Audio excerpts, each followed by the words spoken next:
ಸಮಸ್ತ ಎಲ್ಲ ನನ್ನ ಕನ್ನಡ ಬಂಧುಗಳಿಗೆ ಕನ್ನಡಿಗರ ಸ್ವಾಭಿಮಾನದ ಪಕ್ಷ ಕನ್ನಡ ದೇಶದ ಪಕ್ಷದ ವತಿಯಿಂದ ಶರಣಾರ್ಥಿಗಳು.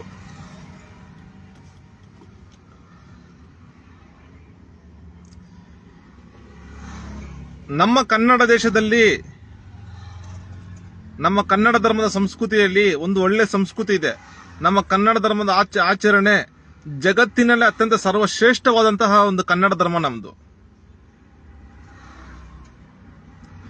ಈಗಿರ್ಬೇಕಾದ್ರೆ ಒಂದು ಆಚರಣೆ, ಯಾವ ಆಚರಣೆ,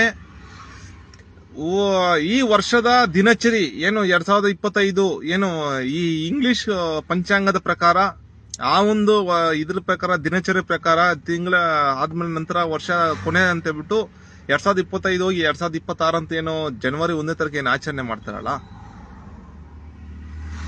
ಆಚರಣೆ ಮಾಡಬೇಕಾದ್ರೆ ಮಾಡ್ಕೊಳ್ಳಿ, ಸಂಭ್ರಮ ಪಡ್ಲಿ, ಏನೇ ಮಾಡ್ಲಿ, ಅದರಲ್ಲಿ ನಮ್ಮ ಕನ್ನಡ ಧರ್ಮಕ್ಕೆ ನಮ್ಮ ಕನ್ನಡ ಧರ್ಮದ ಸಂಸ್ಕೃತಿ ಧಕ್ಕೆ ತರ್ತಾರಲ್ಲ, ಇಂತಹ ವಿಚಾರಗಳನ್ನ, ಇಂತಹ ಒಂದು ಆಚರಣೆಯನ್ನ ನಮ್ಮ ಪಕ್ಷದಿಂದ ತೀವ್ರ ಖಂಡಿಸ್ತಾ ಇದೀವಿ. ಇದನ್ನ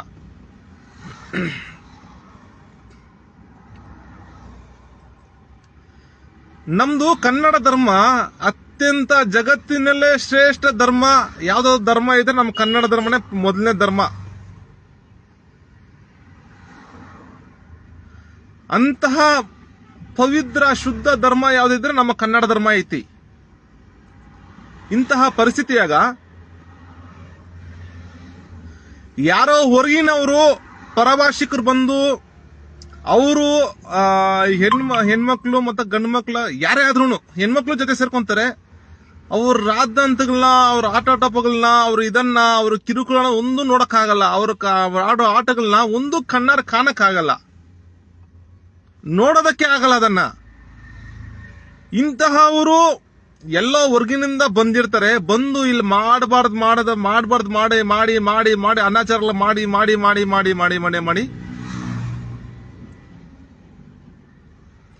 ಇದರಿಂದ ಸಮಾಜಕ್ಕೆ ಧಕ್ಕೆ ಆಗ್ತಾ ಇದೆ, ಕನ್ನಡ ಧರ್ಮಕ್ಕೆ ಧಕ್ಕೆ ಆಗ್ತಾ ಇದೆ, ಸಮಸ್ತ ಕನ್ನಡ ಬಂಧುಗಳು ಇದರಿಂದ ಧಕ್ಕೆ ಆಗ್ತಾ ಇದೆ. ಎಲ್ಲಾ ಸಮಸ್ತ ಕನ್ನಡ ಬಂಧುಗಳು ಇಂತಹ ಹೀನ ಕೆಲಸಗಳು ಮಾಡಲ್ಲ ಯಾರೂನು. ಆದರೆ 1% ಜನರು, ಕೆಲವರು ಡಾಂಬಿಕರು ಇರ್ತಾರೆ, ಕೆಲವರು ದಾರಿ ತಪ್ಪವರು, ಮತ್ತೆ ಹದಿಹರೆಯದವರು, ಮತ್ತೊಬ್ಬರು ಮಗದವರು, ಇವರೆಲ್ಲ ಸೇರ್ಕೊಂಡು ಏನ್ ಮಾಡ್ತಾರೆ, ಈ ಹೊರಗಿನವ್ರು ಮಾಡೋ ಈ ಒಂದು ಕಿತ್ತೋರ ಕೆಲಸ ಮತ್ತೆ ನಮ್ಮ ಸಂಸ್ಕೃತ ಹೀನ ಕೆಲಸಗಳು ಏನ್ ಮಾಡ್ತಾರಲ್ಲ, ಇದನ್ನೋಗಿ ಅದಕ್ಕೆ ಮಾರು ಹೋಗಿ ಏನ್ ಮಾಡ್ತಾರೆ, ಅವರು ಅನುಕರಣೆ ಮಾಡುವಂತಹ ಕೆಲಸಗಳೇ ಮಾಡ್ತಾರೆ.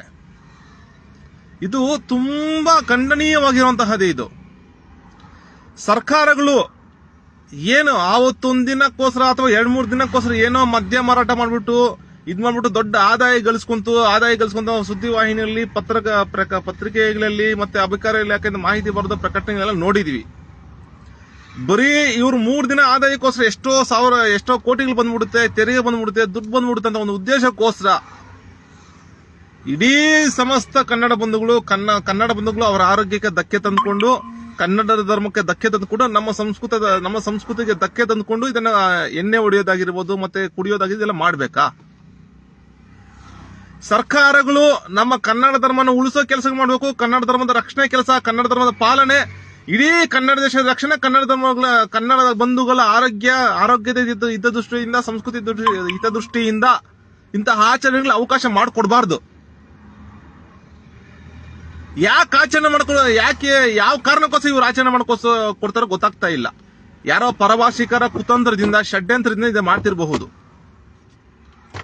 ಈ ಕೂಡಲೇ ಮುಂದಿನ ದಿನಗಳಲ್ಲಿ, ಮುಂದಿನ ವರ್ಷಗಳಿಂದ ಯಾವುದೇ ಕಾರಣಕ್ಕೂ ಸರ್ಕಾರ ಇಂತಹ ಕೆಲಸಗಳಿಗೆ ಕೈ ಹಾಕಬಾರ್ದು, ಮತ್ತೆ ಇಂತಹ ಸಂಸ್ಕೃತಿಹೀನ ಕೆಲಸಗಳಿಗೆ ಕೈ ಹಾಕಬಾರ್ದು, ಮತ್ತೆ ಅವಕಾಶ ಮಾಡಿಕೊಡಬಾರ್ದು. ಇದರಿಂದ ನಮ್ಮ ಕನ್ನಡ ಧರ್ಮಕ್ಕೆ ಧಕ್ಕೆ ಆಗುತ್ತೆ, ನಮ್ಮ ಕನ್ನಡ ಬಂಧುಗಳು ದಾರಿ ತಪ್ತಾರೆ, ಕನ್ನಡಿಗರು ಹಾಳಾಗ್ತಾರೆ. ಇದರಿಂದ ಹೊರಗಿನವ್ರಿಗೆ ಏನಿಲ್ಲ, ಅವ್ರು ಬಂದು ಇಲ್ಲ ಮಾಡಬಾರ್ದು ಕೆಲಸ ಮಾಡ್ತಿರ್ತಾರೆ. ಇದರಲ್ಲಿ ನಮ್ಮ ಕನ್ನಡ ಬಂಧುಗಳು ಯಾರು ಅಷ್ಟೊಂದು ಇದಾಗಲ್ಲ. ಆದ್ರೆ ಮಾಡೋದು ಪರಭಾಷಿಕರ ಕೆಲಸ, ಈ ಕೆಲಸ ಮಾಡೋದು. ಅವರಿಂದ ನಮ್ಮ ಕನ್ನಡ ಧರ್ಮಕ್ಕೆ, ಕನ್ನಡ ಸಂಸ್ಕೃತಿಗೆ, ಕನ್ನಡ ದೇಶಕ್ಕೆ ಕೆಟ್ಟ ಹೆಸರಾಗುತ್ತೆ. ಅದರಿಂದ ನಮ್ಮ ಸರ್ಕಾರಕ್ಕೆ ನಮ್ಮ ಈ ಒಂದು ಇದ್ರ ಮುಖಾಂತರ ಏನ್ ಆಗ್ರಹ ಮಾಡ್ತಾ ಇದೀವಿ ಅಂದ್ರೆ, ಮುಂದಿನ ವರ್ಷಗಳಲ್ಲಿ ಯಾವುದೇ ಕಾರಣಕ್ಕೂ ಇಂತಹ ಆಚರಣೆಗಳಿಗೆ ಅವಕಾಶ ಮಾಡಿಕೊಡಬಾರ್ದು ಅಂತ ಹೇಳ್ಬಿಟ್ಟು ಸಮಸ್ತ ಕನ್ನಡ ಬಂಧುಗಳ ಪರವಾಗಿ ನಮ್ಮ ಪಕ್ಷದಿಂದ ಆಗ್ರಹ ಮಾಡ್ತಾ ಇದ್ದೀವಿ. ಜೈ ಕನ್ನಡಾಂಬೆ, ಜೈ ಕನ್ನಡ ಧರ್ಮ, ಜೈ ಕನ್ನಡ ದೇಶ. ಶರಣು ಶರಣಾರ್ಥಿಗಳು.